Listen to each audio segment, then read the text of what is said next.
அவங்க என்ன சொல்லியிருக்காங்க, நீதிபதிக்கு மேலே வந்துட்டு அம்பேத்கருடைய படம் இருந்தது பாருங்கள், அதை எடுங்க அப்படின்ட்டாங்க. அந்த ஷாட்டை கட் பண்ணுங்கன்ட்டாங்க. இவர் கேட்டிருக்காரு, என்ன மேடம் இது? அங்கே வந்துட்டு அங்கே மோடி வந்துட்டு கால் மேலே காலை போட்டு அம்பேத்கர் படத்தை பெருசாக திறந்து வைக்கிறாரு, நீங்கள் அதை வேணான்றீங்க. ருத்ரன் ஐயா புரிஞ்சுக்கங்க. கந்தன் கோட்டை அப்படின்னு ஒரு ஏதோ ஒன்று எச்ராஜா நடிச்ச படம் ஒன்று வருது, மியூசியம் எல்லாம் முறுக்கிட்டு, அது எப்படி வெளியே வருது? எந்த தியேட்டர்லையும் வெளில வரலாம்னா அது வரைக்கும் உத்தமம். ஆனால் அதுக்கெல்லாம் சான்றிதழ் கிடைக்குது. இல்லை, இன்னைக்கு சொன்னது அப்படி சொல்லக்கூடாது. ஏன்னா அதற்கு ஒரு காரணத்தை அவங்க சொல்கிறாங்க. இந்த மாதிரி வந்துட்டு வெளிநாட்டு சக்திகள் இந்த நாட்டில் வந்துட்டு மதவாத கலவரத்தை ஏற்படுத்துகிறாங்கன்னு ஒரு வரும்போது எந்த நாடு? அவர் தானே கவலைப்படணும். நான் 70,000 பூத்து கமிட்டி இது பண்ணியிருக்கேன், எனக்கு பின்னாடி இவ்வளோ பேர் இருக்காங்க, எனக்கு இவ்வளோ அரசியல் தெரியும், என் படத்தை நீங்கள் முடக்கி வைக்கிறீங்களே, இந்த மக்கள் கொதிர்த்து கிளர்ந்து எழுந்தால் என்ன ஆகுது, நாடு பற்றி எரியாதா, பூகம்பம் வெடிக்காதா அப்படின்னு அவர் தான் சொல்லணும். அவர் பிரசாதெல்லாம் பேசிட்டு போயிட்டார். அவர் கூட்டணிக்கு வரல அப்படின்னோம்னா அதுக்கப்புறம் எல்லாம் அந்த ஒரு ஜனநாயகம் வெளில வராது. அப்புறம் என்னென்ன வெளில வரணுமோ அதெல்லாம் வெளில வராது. எது வெளில வரக்கூடாது நீ நினைக்கிறீங்க அதெல்லாம் வெளில வரும்.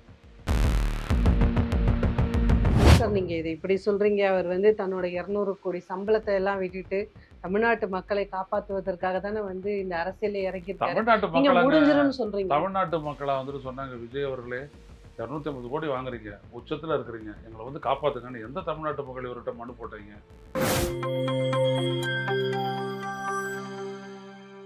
நியூஸ் பிக்ஸ் இந்தியா நேயர்களுக்கு வணக்கம். இன்று நம்மோட சிறப்பு விருந்தர் மூத்த பத்திரிகையாளர் ஐயநாதன் அவர்கள். வணக்கம் சார். வணக்கம்.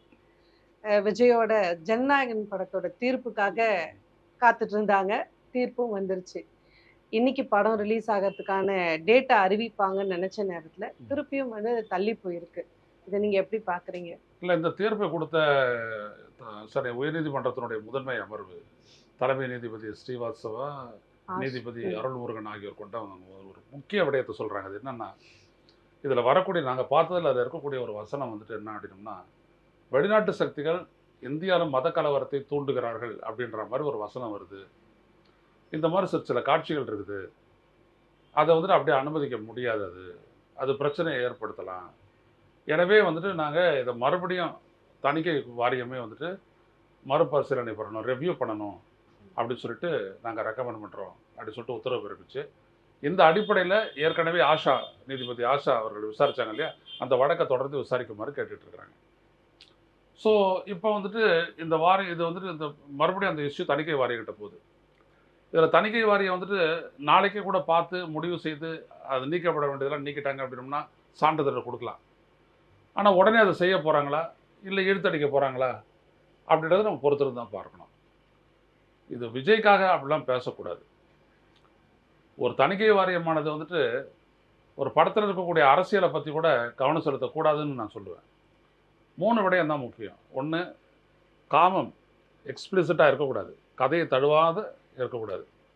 சண்டை காட்சிகள் ரொம்ப குரூரமாகவும் கொடூரமாகவும் ரத்தம் அதிகமாக சிந்தக்கூடியதாகவும் அது மக்கள் மனதில் வந்துட்டு ஒரு உளவியல் ரீதியான எதிர்த்தாக்குதலை ஏற்படுத்துகிற மாதிரி இருக்கக்கூடாது. 3வது விஷயம், சமூக பிளவுகளை ஏற்படுத்தக்கூடிய வசனங்கள் இதெல்லாம் இருக்கக்கூடாது. இது 3 தான். மற்றபடி அனிமல்ஸுக்கு வந்துட்டு தீங்கடிக்கக்கூடியது அப்படிலாம் சொல்கிறது அதெல்லாம் அவ்வளோதான். இதை 3 தாண்டி அதில் என்ன அரசியல் பேசுகிறாங்க அப்படின்றதெல்லாம் வந்துட்டு தணிக்கை வாரியத்தினுடைய வேலை கிடையாது. இது வரைக்கும் தான் தணிக்கை வாரியம் நிற்கலாம். அப்படி அரசியலெல்லாம் வந்துட்டு நாங்கள் கவனிப்போம் அப்படின்னோம்னா, Kashmir file, Kerala file, Udupi file அப்படிலாம் இவங்க எவ்வளோ படம் எடுத்தாங்க, அதெல்லாம் என்னது? அதெல்லாம் ராங் பொலிட்டிக்கல் பிக்சரைசேஷன், டெபிக்ஷன். எனவே அந்த அடிப்படையில் நீங்கள் பார்த்தீங்க அப்படின்னோம்னா, ஒரு கலைஞருடைய படைப்பு சுதந்திரத்தை வந்துட்டு குறுக்க வரக்கூடாது தணிக்கை வாரியம். 2வது இதில் இன்னொன்று இருக்குது, ஒருத்தருடைய வணிக சுதந்திரம். அவர் வந்துட்டு 600 கோடி ரூபாய் போட்டு இந்த படத்தை எடுத்துருக்கிறாரு. நீங்கள் டிலே பண்ணுற ஒரு நாளும் அவருக்கு வந்துட்டு இன்ட்ரெஸ்ட் லாஸ் ஏற்படுது, பேர்டன் ஏற்படுது. அப்போ இதெல்லாம் கவனித்து ஒரு திரைப்படன்றது 2.5 மணி நேரம் தான், அதை உட்காந்து பார்த்து முடிவு செஞ்சு முடிச்சிடலாமே, அதுக்கே இவங்க இழுத்தடிக்கணும் அப்படின்ற ஒரு கேள்வி வேணும். ஸோ நாளைக்கே அதை முடிச்சிட்டாங்க அப்படின்னோம்னா ஃபேர் அண்ட் வெல். அப்படி இல்லை அப்படின்னோம்னா அது பொலிட்டிக்கலாக ஒரு உள்நோக்கத்தோட இவங்க இழுத்தடிக்கிறாங்கன்னு அர்த்தம். அவ்வளோதான், மக்கள் புரிஞ்சுக்க வேண்டியது அவ்வளோதான். ஆனால் இன்னும் ஒரு சில தரப்புகள் என்ன சொல்கிறாங்கன்னா, இந்த சர்டிஃபிகேட்டுக்கு அவர் முன்னாடியே ஒரு ப்ரெடிக்ட் பண்ணியிருக்கணும். ஒரு அரசியல் தலைவராக எமர்ஜ் ஆன பிறகு கடைசி படம் இப்படியெல்லாம் ஒரு நெருக்கடி இருக்குன்னு ஒரு அரசியல் தலைவரால அதை யூகிக்க முடியாதா? அப்படி இருக்கும்போது இதற்கான வேலைகள் எல்லாம் அவர் ஒரு மாசத்துக்கு முன்னாடியே செஞ்சிருந்தாருன்னா இப்படியான நெருக்கடிகளை அவர் சந்திச்சிருக்க மாட்டாரோ? இல்லை, போஸ்ட் ப்ரொடக்ஷன் அப்படின்றதும் தணிக்கை வாரியத்துக்கிட்ட ஏதோ சான்றிதழ் பெறதும் அப்படின்றதும் நடிகனுடைய வேலை கிடையாது. நடிகன் ஒரு அங்கம், அவ்வளோதான். அவர் முடிச்சுட்டு அவருடைய இது வெளில போயிட்டார், அவ்வளோதான். அவருடைய கன்சர்னே கிடையாது. அவர் அப்படி ஒன்று இருக்கிறதா விஜய்க்குன்னு தெரியாது. அவருக்கு என்ன தெரியும்? எதுவும் தெரியாது. தெரிஞ்சிருந்தா அவர் என்ன சொல்லணும் அப்படின்னோம்னா, இந்த படத்துக்காக நான் பேசுகிறேன் அப்படின்னு சொல்லிட்டு பேசலாம். இவர் தான் வாழ்க்கையில் அப்படிலாம் பேசுனதே கிடையாது. அதனால் இவருடைய படத்துக்காக பேச வந்தாருன்னா அதுவும் ஒரு கிரெடிட்டிசத்துக்கு உண்டாகும். உடனே அவர் ஒதுக்கிடுறாரு, முடிஞ்சு போச்சு. நான் என்ன சொல்ல வரேன் அப்படின்னோம்னா, அது அல்ல.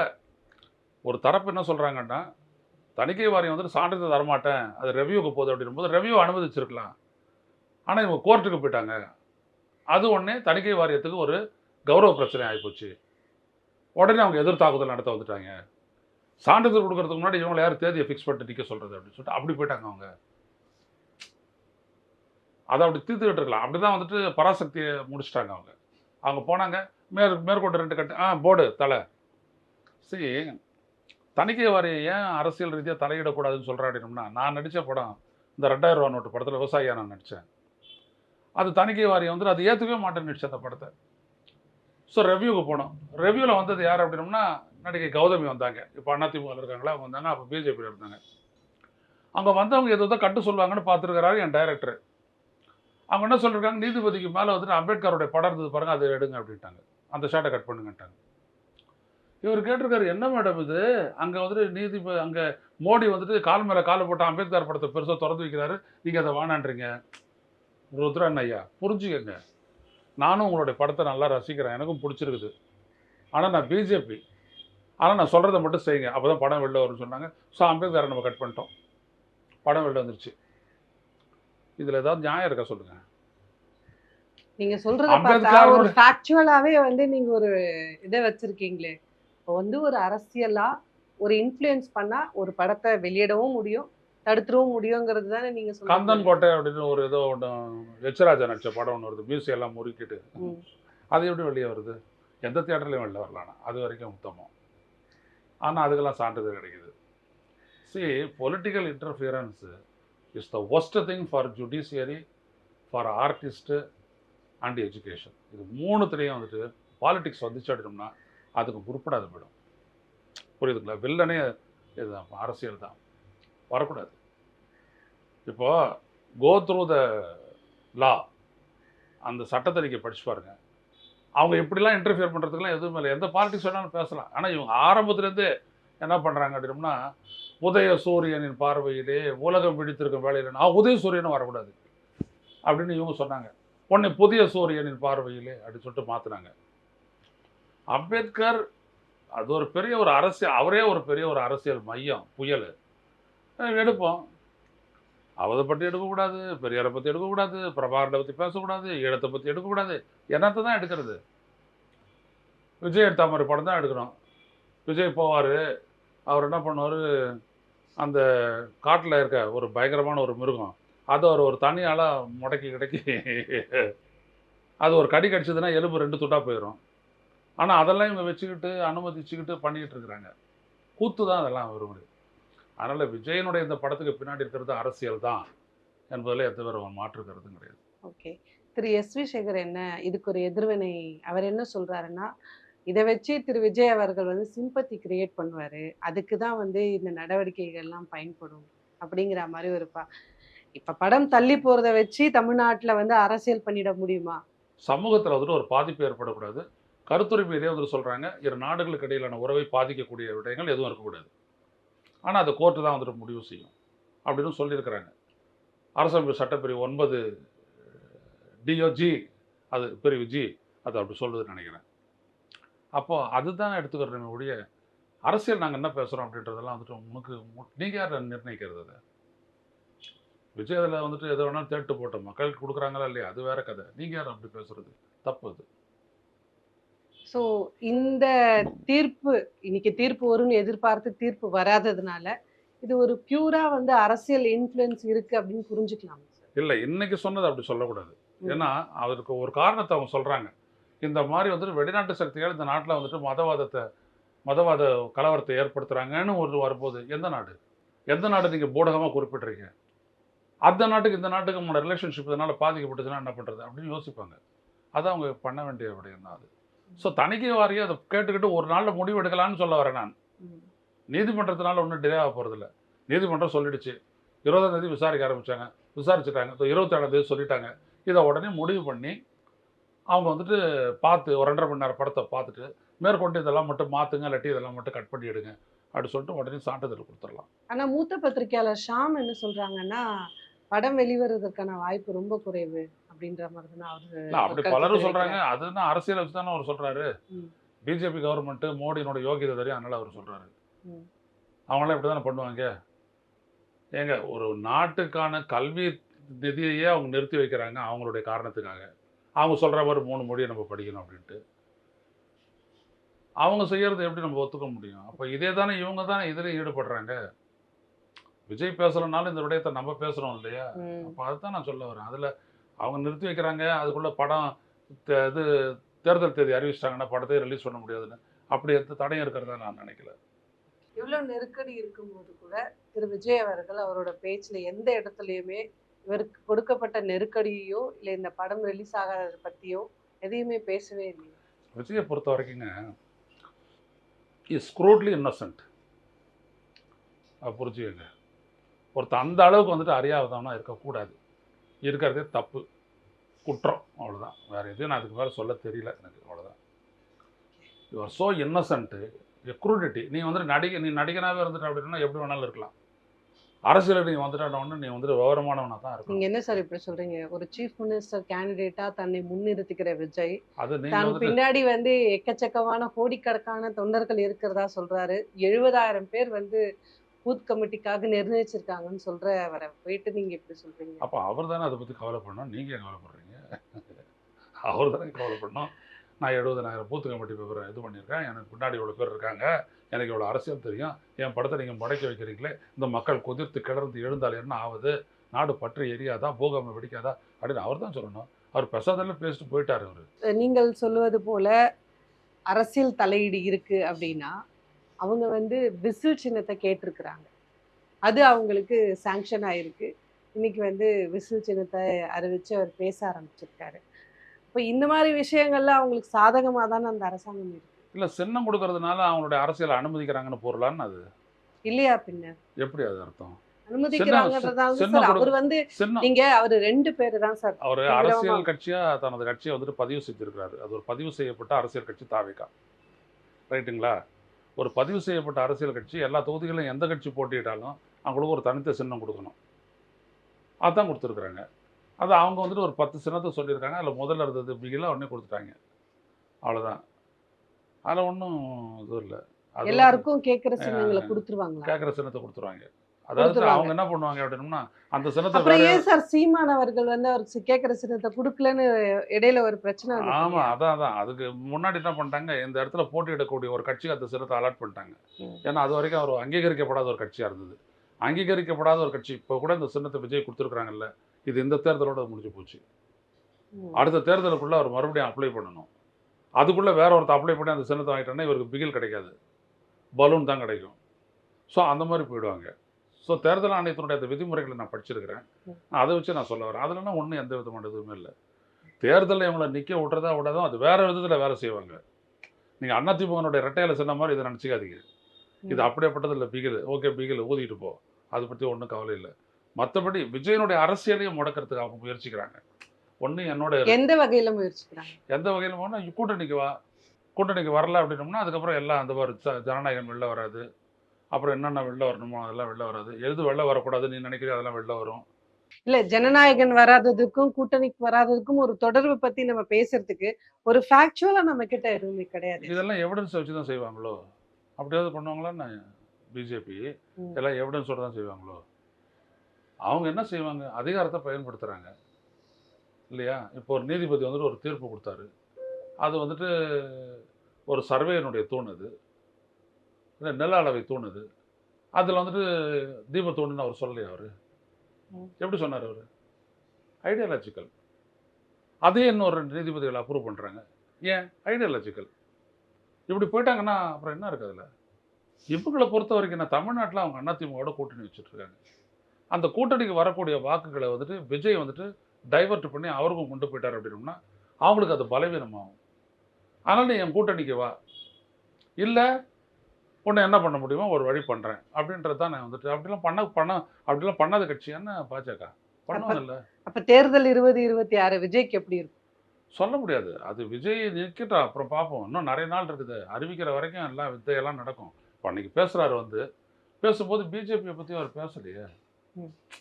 இவங்க 2 பேரும் பிஜேபிக்கு அடிமைன்னுட்டாங்க, அவ்வளோதான். அவர் ஒன்றும் பிஜேபி இந்த தமிழ்நாட்டை எப்படியெல்லாம் வஞ்சிக்குது அப்படின்றதெல்லாம் பற்றி எதுவுமே பேசலையே.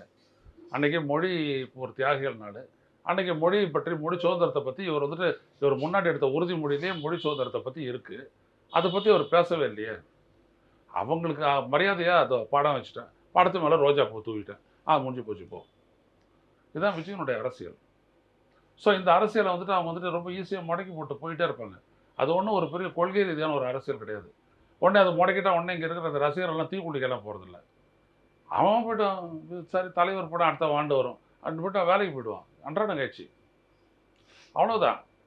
ஸோ அதனால் விஜய்க்கு தெரியும். அதனால் யாரையும் பகச்சிக்கலாம் வேணாம், நம்ம அப்படியே இருந்துருவோம், அப்படியே ஓட்டிகிட்டு போவோம், எப்படி வருதோ அப்படி பார்த்துக்குறோம் அப்படின்றது. சார் நீங்க இதை இப்படி சொல்றீங்க, அவர் வந்து தன்னோட 200 கோடி சம்பளத்தை எல்லாம் விட்டுட்டு தமிழ்நாட்டு மக்களை காப்பாற்றுவதற்காக தானே வந்து இந்த அரசியல இறங்கியிருக்காரு. தமிழ்நாட்டு நீங்க மக்களை முடிஞ்சிரும்னு சொல்றீங்க. தமிழ்நாட்டு மக்களை வந்துட்டு சொன்னாங்க, விஜய் அவர்களே 250 கோடி வாங்குறீங்க, உச்சத்தில் இருக்கிறீங்க, எங்களை வந்து காப்பாற்றுங்கன்னு எந்த தமிழ்நாட்டு மக்கள் இவர்கிட்ட மனு போட்டீங்க?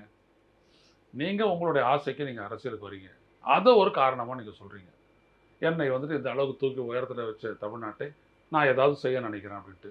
ஏதாவது செய்ய நினைக்கிறேன்றவர் இது வரைக்கும் செஞ்சது நான் அந்த 2 வருஷத்தில் அது ஒரு நல்லது செஞ்சுருக்காரு அவர். அதான் நான் கரூரில் 41 பேர் காலி பண்ணார். எப்படி பண்ணாங்க? அதுக்கான காரணம் என்ன? இவ்வளோ பெரிய விசாரணை ஓடுது, எதனால் இது மாதிரி ஆச்சு? ஒரு பொறுப்புள்ள மனிதன், ஒரு பொறுப்புள்ள தலைவன் அப்படி செய்வானா? காக்க வைப்பானா முதல்ல ஜனங்களை? முதல் திருச்சி மரக்கடை பொதுக்கூட்டம் அப்போவே நீங்கள் 6 மணி நேரம் காக்க வைக்கிறீங்க. ஏர்போர்ட்டில் இருந்துட்டு பக்கத்தில் இருக்கக்கூடிய ஒரு இடத்துக்கு 6 மணி நேரம் லேட்டாக வரீங்க. அப்புறம் அதுவே தொழிலாக்கிட்டீங்க. தொழிலாக்கிட்டு செஞ்சுட்ருக்கிறீங்க ஒரு இடத்துக்கும். 8:45 மணிக்கு நாமக்கல்லில் டைமிங் கொடுத்துட்டு இங்கேருந்து 8:30 மணிக்கு ஃப்ளைட்டை பிடிக்கிறீங்க. இதெல்லாம் என்ன அநியாயம் இல்லை இதெல்லாம். ஸோ தமிழ்நாட்டுக்காக அவர் என்ன செஞ்சுருக்காரு சொல்லுங்கள். இப்போ ஆதவர்ஜனா சேர்க்குறாரு. ஆதவர்ஜனா அவனுடைய சோர்ஸ் ஆஃப் இன்கம் என்னது நீங்கள் சொல்லுங்கள். கோடி கோடியாக செலவு பண்ணுறதா சொல்கிறாங்களே, சோர்ஸ் ஆஃப் இன்கம் என்னது? எல்லாம் பேப்பரில் படித்ததான். அவங்க மாமனாரோட அந்த லாட்ரி பிஸ்னஸ், அந்த தொழில் சரியானதா? தமிழ்நாட்டில் ஒழிக்கப்பட்டாச்சு. என்றைக்கோ ஒழிச்சிட்டோம் நம்ம லாட்ரியை. அது சுரண்டல் லாட்ரி எல்லாத்தையும் ஒழிச்சாச்சு. ஆனால் அந்த லாட்ரி சீட்டு நடத்தக்கூடிய ஒரு நபர் அதோட வழியாக அந்த வருமானத்தை வச்சுக்கிட்டு அவர் புள்ள செய்கிறாரு, அவருடைய மாப்பிள்ளை செய்கிறாரு, எல்லாரும் செய்கிறாங்க. இதை நீ அனுமதிக்கலாமா? நீ கலைஞர் கருணாநிதி குடும்பத்தை வாரிசு அரசியலை பற்றி பேசுகிறீங்க. இது வந்துட்டு கள்ளத்தனமான இந்த அரசியலை நீங்கள் எப்படி ஏற்றுக்கிறீங்க? சிடிஆர் நிர்மல்குமார் யார்? ஆர்எஸ்எஸ்ல இருந்தவர், அதிமுகவில் இருந்தவர். எப்படி நீங்கள் அவரை சேர்த்துக்கிறீங்க?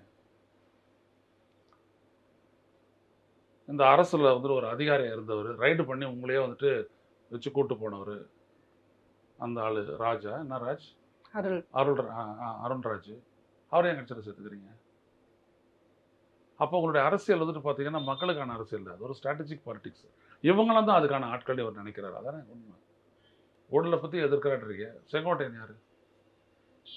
அதிமுகவோட முன்னாள் நிர்வாகி, மூத்த அரசியல் தலைவர், ஊழல் குற்றச்சாட்டுக்கு ஆளானவர், 2 ஆட்சி இழந்தவர், மந்திரி பதவி இழந்தவர். சார் அவர் தான் ஊழல்லாம் செய்யலன்னு சொல்லி வெளியே வந்துட்டார் இல்லையா? இப்போ அவர் கன்விக்டடாக தான் நம்ம அதை பேச முடியும். சரி, ஓகே, சரி. கூப்பா கிருஷ்ணன் கன்விக்ட் ஆகலை அப்படின்னா எல்லாரும் நல்லவங்க தான்.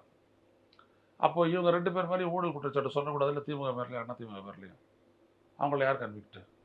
ஜெயலலிதா தான் கன்விக்ட், செத்து போயிட்டாங்க. எடப்பாடி கன்விக்டா? அப்படியே அவங்களெல்லாம் அப்படி பேசுகிறீங்க? பேசக்கூடாது இல்லையா? அப்போ எதுக்கு இந்த ரெட்டை அளவுகோல்? அதனால சொல்ல ஸ்க்ரூவிலே இன்னசென்ட் அப்படின்னு சொன்னது காரணம் தான். அவருக்கு எதை பற்றியுமே தெரியாது. அவர் சும்மா எழுதி கொடுக்குறத பேசிட்டு போகிறாரு. இப்படி வந்து ஒரு பிட் எடுத்தானா நாமக்கல், இப்படி வந்து ஒரு பிட் எடுத்தானா கரூர், அவ்வளோதான். பார்த்துட்டு தானே இருக்கிறோம் நம்ம. அப்போ இப்படிப்பட்ட ஒரு மனிதர்கிட்ட வந்து இந்த நாட்டு மக்கள் வந்து அரசு ஒப்படைக்கிறதுக்கு தயாராக இருக்காங்களா? எனவே மக்களை பொறுத்த வரைக்கும் இவங்க என்ன பண்ணுறாங்க, ஒரு தவறான ஒரு மதிப்பீட்டை செய்கிறாங்க ஊடகங்கள். இது என்ன அப்படின்னா, இது ஒரு விதமான ஒரு ஈகோ, அகங்காரம். நம்ம வந்துட்டு சொல்லிட்டோம் அப்படின்னோம்னா அது அப்படியே மாறிட்டோம். அப்படிலாம் மாறினதெல்லாம் கிடையாது. நீங்க தப்பா எடை போடுறீங்கன்றேன். இளவயங்களை பெறுறாங்க அப்படின்ற ஒரு காரணத்துக்காகவே இளவயங்களை வச்சு அவங்கள ஏமாத்திரலாம்னு நினைக்க முடியுமா? அப்படி பார்த்தா ஆட்சி மாற்றம் நிகழ்ந்திருக்காது மோடியை தவிர. மோடி அவர் வைக்கிறாரு, இஎம்ஐ வைக்கிறாரு, காலி பண்ணிட்டு போயிட்டே இருக்கிறாரு. இப்போ அதுவே வந்துட்டு புரிஞ்சதுனால தானே ஒரே ஆண்டு ஒரே நாடு ஒரே தேர்தல்ன்ற இடத்துக்கு அவர் வராங்க. சீக்கிரம் முடிச்சிடணும் அப்படின்றதுக்காக. அப்போ அவங்களுக்கு அந்த பயம் இருக்குல்ல மக்களை பற்றி. ஏன் அந்த பயம் வந்துச்சு? மக்கள் சிந்திப்பாங்க. ஒன்றுமே பண்ணாது எப்படி அவங்க ஜெயிக்கிறாங்கன்னு சிந்திப்பாங்க. ஸோ ஒரு வழியாக தேர்தல் நடத்தி முடிச்சிட்டோம் அப்படின்னா தேர்தலே இல்லைன்ட்டாங்கன்னா பசதர். அதுக்கப்புறம் தான் அவங்களுக்கு இருக்குது கிணறு வட்ட பூதம் புறப்பட்ட கதையாக இதே மக்கள் எதிர்த்து கிளர்ந்துடுவாங்கன்றது அவங்களுக்கு தெரியல. ஸோ வேறு டாக்கிங் அவ்வளோதான். ஸோ எந்த இடத்துல நீங்கள் பார்த்தீங்கன்னாலும் நான் ஒன்றே ஒன்று சொல்கிறேன், never misjudge the people. People may be Innocent.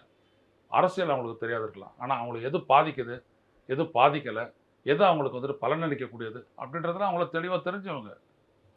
அது அவங்களுக்கு தெளிவாக தெரியும், தெளிவாக இருக்கிறாங்க அப்படின்னு தெரிஞ்சவங்க தான் அவங்கக்கிட்டேருந்து வாக்குகளை பெறாங்க, ஆட்சிக்கு வர்றாங்க. அப்படி தான் எல்லோரும் இது வரைக்கும் ஆட்சிக்கு வந்திருக்கிறாங்க. ஸோ அதுதான் முக்கியம். இந்த இடத்துல தான் விஜய் தோப்பாருன்னு நான் உறுதியாக சொல்கிறேன். நன்றி சார். நன்றி.